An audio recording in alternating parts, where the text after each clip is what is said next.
They said the devil could slip through walls, that he wore the faces of neighbors, that he could whisper into your dreams and steal your breath before morning. They said a woman could kill with a glance, spoil milk, sour a newborn, call down fever like rain. They didn't need proof, only silence, a shadow, a name said too many times in the wrong kind of voice. In the spring of 1647, a woman was led to the gallows in Hartford, Connecticut. Her name was Alice Young. She had no defense, no jury, no surviving trial record, just the noose and a new precedent. Because what happened in Hartford didn't end there. It spread across decades, across counties, across families. Long before Salem, long before the world was watching, the first witch was already dead. This wasn't Salem.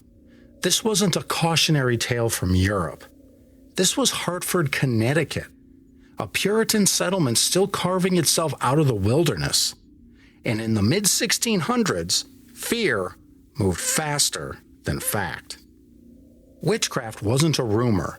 It was an explanation. And for more than a decade, it was law. Long before the infamous trials in Massachusetts, people were being accused, tortured, and executed in Connecticut. And when they died, history looked away. But their stories never really disappeared. They just sank beneath the surface, waiting.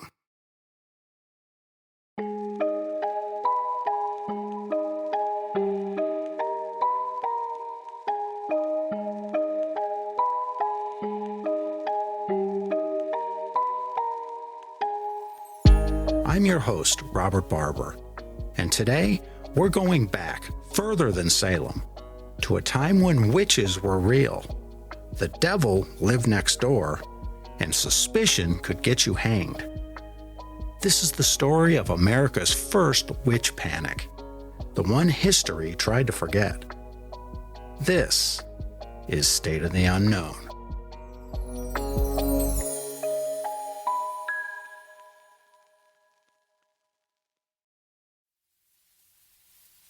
In the mid-1600s, Hartford, Connecticut was still more wilderness than town. It had only recently been settled by a group of English Puritans, strict Calvinists who had fled Europe to create a religious community in the New World. They came with Bibles, plows, and fear. Fear of the forest, fear of the unknown, and fear of the devil himself. Hartford was bordered by dense woods, where trees grew close and light seldom reached the forest floor. To the colonists, these woods weren't just wild, they were spiritually dangerous. They believed Satan lived in untamed places, just beyond the reach of their cleared land and cleared consciences. Their homes were timber-framed, simple and dark, huddled close against the cold. Chimneys smoked with green wood and the smell of damp stone. Inside, light came from candles and hearths, but it didn't chase away the shadows, because the greatest danger, they believed, wasn't in what they could see, it was in what they couldn't. In this world, superstition wasn't a fringe belief. It was woven into daily life. If your child had died of a sudden fever, if your cow stopped producing milk, if bread spoiled too fast or your field failed, there was a reason. And if no earthly cause could be found, there had to be an unearthly one, a hex, a curse, or even the devil's touch. And behind all of it, they believed, was the witch.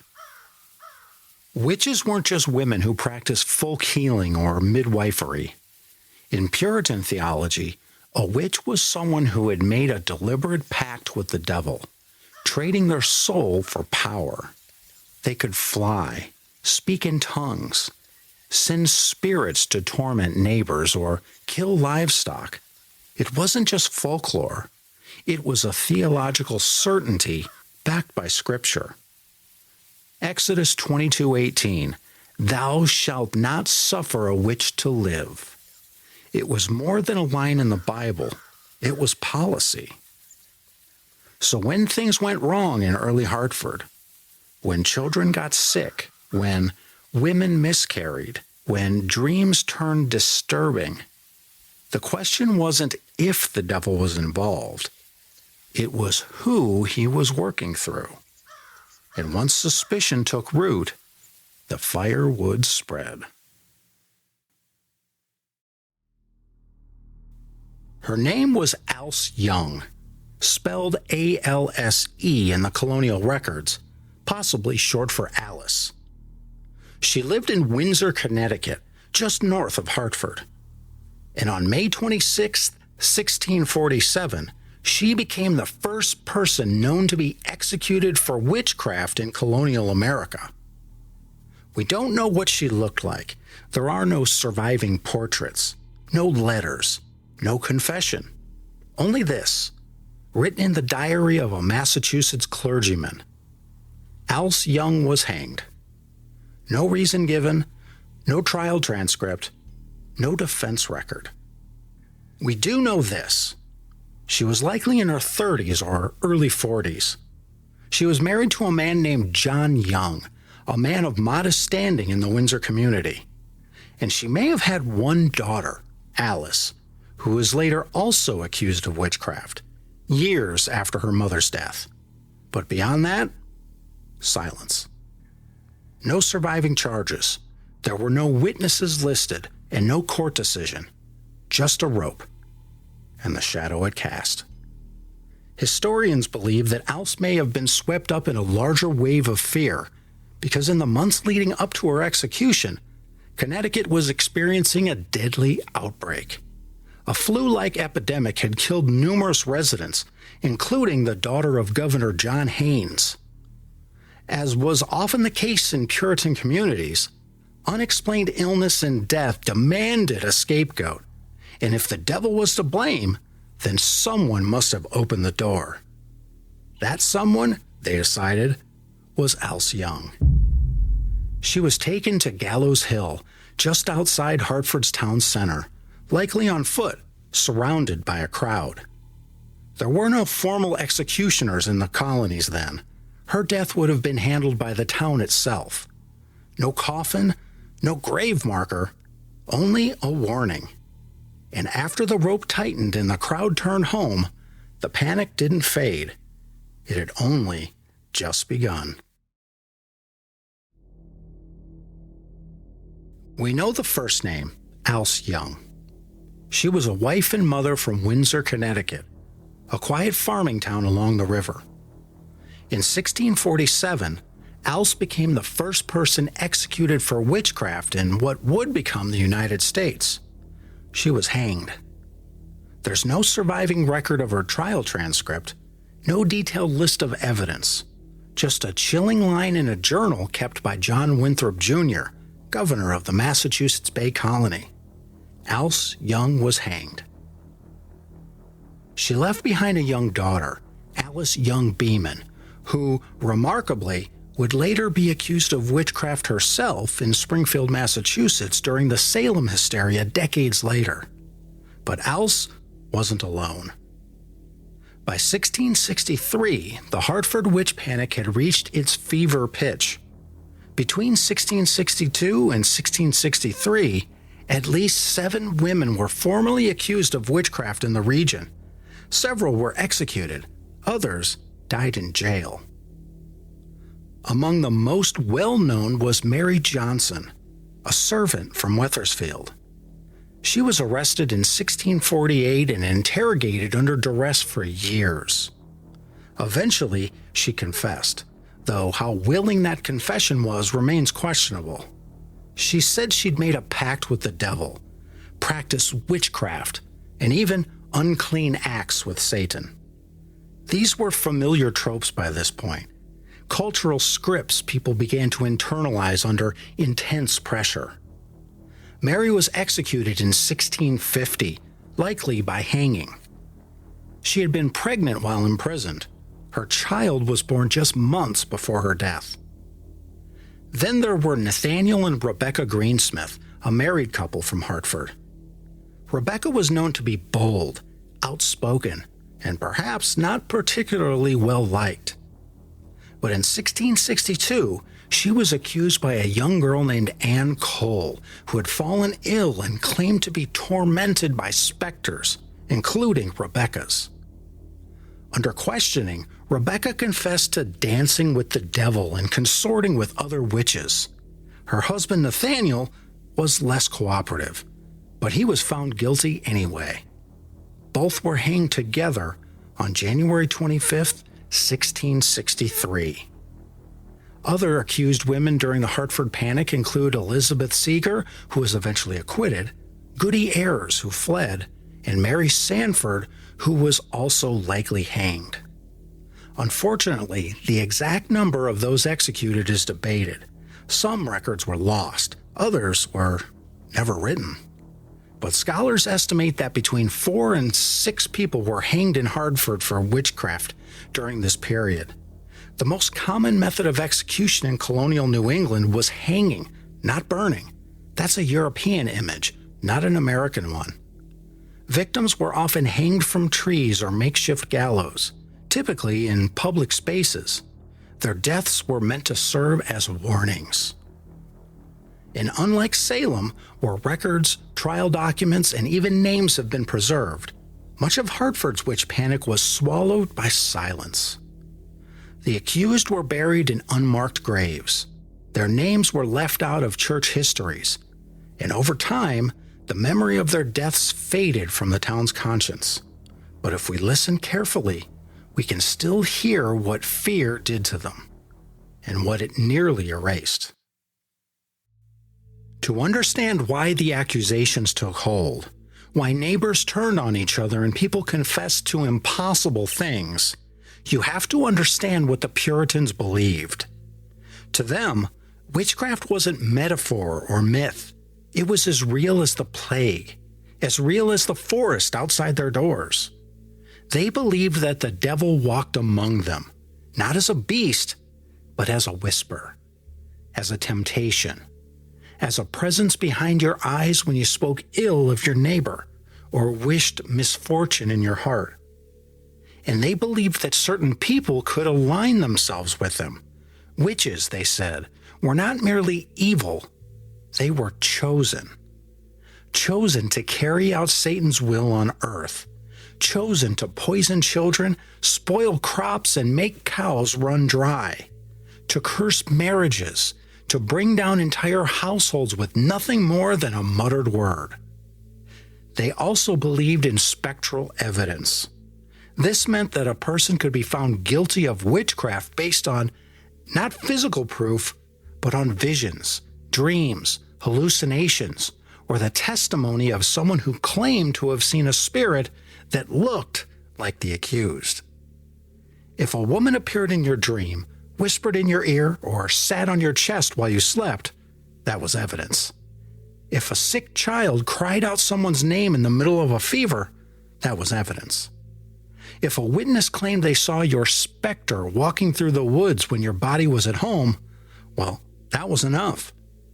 Witchcraft was often tied to sickness and death, especially among infants and young children. A child born sickly could be seen as a sign that the mother had sinned, or that a witch had cursed the womb. Stillbirths were explained not by disease or poor nutrition, but by hexes.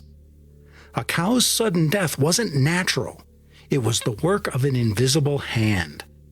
Milk that turned sour overnight was a sign. In many towns, if 2 or 3 unexplained deaths occurred in close succession, a witch hunt was all but guaranteed. They even looked for witch marks, small moles, skin tags, or birthmarks believed to be teats for feeding demons. Midwives were often examined, stripped, and inspected for these marks. So were elderly women, even children. Pain, shame, dignity, None of that mattered when the soul of a town was at stake. And still, belief wasn't the only fuel. There was also power. Accusations could be weaponized, used to settle land disputes, to punish outspoken women, to target those who didn't conform. And once accused, there was little you could do to save yourself, except confess and name someone else. And so the fire spread, not just across towns, but inside homes, turning neighbor against neighbor, family against family. Because what they feared wasn't just the devil outside, it was the possibility that he was already inside someone you loved. Not all fear lived in the courtroom. Some of it lived in the corners of homes, under the hearthstones, behind chimneys, or buried beneath the barn. Because even as the Puritans clung to Scripture, many still held on to older beliefs. Rituals passed down from England and whispered across generations. Folk magic, protective charms, ways to keep evil out when prayers didn't feel like enough. One of the most common protective practices was the use of witch bottles. These were small glass or ceramic containers filled with a mixture of pins or nails, hair or fingernail clippings, pieces of fabric, and even urine. The idea was that if a witch sent a curse your way, the bottle would trap it. The sharp objects inside would impale the spirit, and if you buried the bottle beneath your threshold or fireplace, the evil couldn't enter your home. Hundreds of these bottles have been found across New England and the UK, still buried, still intact, some as recently as the 2000s. Other homes used iron nails, horseshoes, or daggers, hidden inside walls or nailed above door frames. Iron was believed to repel dark spirits, especially if it was old or forged by hand. You might also find shoes, especially children's shoes, concealed inside walls. They were believed to absorb bad luck or disease, decoys for curses. And in some homes, especially those near the woods, you'd find marks carved into wood, symbols meant to confuse spirits or ward off witches. Circles, crosses, interlocking V's thought to stand for Virgo Virginum or the Virgin Mary. Even those who would never call it magic still practiced these rituals. They were, after all, a form of home security. They didn't challenge the church. They didn't name the devil. They just helped, or seemed to. Because if a child fell sick and you had no protection buried underneath your hearth, what would your neighbors think? And if your barn caught fire and you had no marks on your doors, what would you think? Sometimes the only difference between being accused of witchcraft and protecting yourself from it was whether or not someone was watching. When most people hear American witch trials, they think Salem. They picture 1692, the gallows, the accusations, the hysteria. But the truth is, Salem didn't start the fire. It just made it impossible to ignore. By the time those trials began, Connecticut had already executed at least 11 people for witchcraft. And unlike Salem, it wasn't a single year of panic. It spanned more than 15 years across multiple towns. So why don't we remember?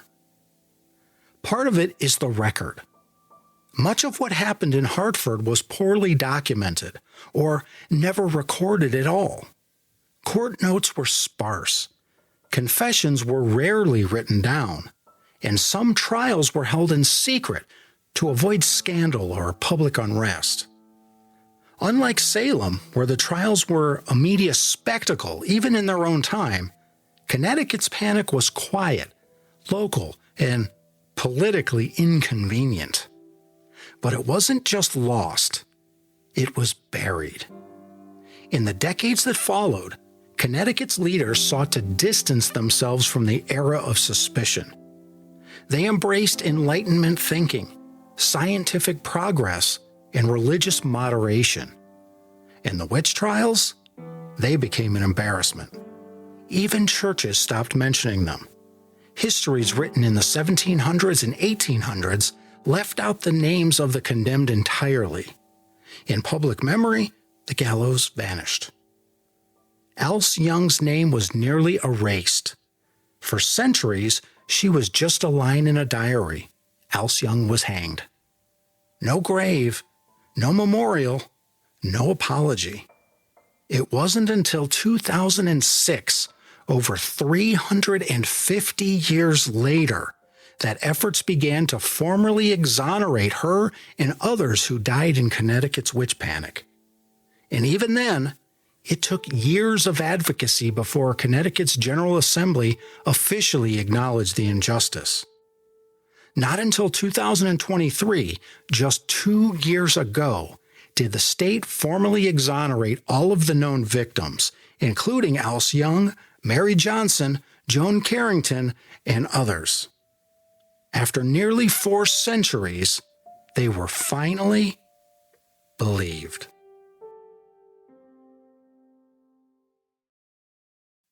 The Hartford Witch Panic may have vanished from the history books for centuries, but its shadow never fully left. It lingered in New England folklore, in whispered stories passed down in families, in churchyards where no markers stood. And slowly, piece by piece, it began to return. In Hartford's ancient burying ground, there's no monument to Alice Young, no stone carved with her name. But researchers and historians have worked to document her life and her death. Genealogists traced her descendants, advocates petitioned the state for recognition, and artists, writers, and educators began to reclaim her story. Books, podcasts, historical fiction, and local tours have begun to give voice to the women and men who were silenced. In 2023, after years of pressure from descendants and historians, the Connecticut State Legislature passed a formal resolution. It exonerated all known victims of the Connecticut witch trials, acknowledging that they had been wrongfully executed or imprisoned, and that no evidence had ever justified the charges against them. It was late, but it was real. And in a country that so often forgets its darker corners, that act of remembrance mattered. But the legacy of the witch panic isn't just found in plaques and politics. It lives in the way we tell stories, in how we treat outsiders, in the fear we still carry of women who are too bold, too strange, too alone. The same dynamics that fueled Hartford's panic in 1647, grief, suspicion, control, still shape the way that we respond to uncertainty today. It's easier to blame a person than a system, and it's easier to burn a body than to face a fear we can't name. What happened in Hartford wasn't a spectacle. It wasn't a trial by fire like the ones we so often hear about in Salem. It was quieter. But maybe that's what makes it worse. Because when fear takes root in silence, when accusations spread without torches, without mobs, it becomes something else entirely. It becomes normalized, acceptable, hidden in plain sight. The Hartford Witch Panic didn't ignite the nation. It didn't go down in history books, but it should have. Because it was first. The first executions for witchcraft on what would be American soil. The first time a town turned on itself in the name of invisible evil. And it set the stage for what would come later. We don't know the full stories of every woman accused. We don't know how many families were torn apart. How many children were left behind? How many apologies came too late, if they ever came at all? But we do know this. These were not monsters. They were mothers, midwives, neighbors, ordinary women caught in an extraordinary storm of grief, fear, and belief. And we owe them more than silence. Their names may be hard to find. Their graves may be unmarked. But the fear that surrounded them, that's easy to recognize, because it's still with us. We still search for someone to blame when life stops making sense. Still demonize the different. Still use fear to explain the unexplainable. And maybe that's why stories like this still matter. Because they remind us how fragile justice is when it's twisted by belief. And how quickly a neighbor can become a threat when you're afraid of what you can't see. This is State of the Unknown. Every other week, we travel to another corner of America, mapping the haunted highways, hidden legends, and unnatural stories buried just beneath the surface. If you're enjoying the show, take a second to follow, rate, and share it with someone who loves the strange as much as you do. It helps more than you think, especially in these early weeks. And it helps these stories reach people who may never have heard of them. The Hartford Witch Panic isn't just history. It's a reminder that fear doesn't always arrive in flames. Sometimes it slips in through the cracks, quietly, methodically, until the people you know aren't safe to know anymore.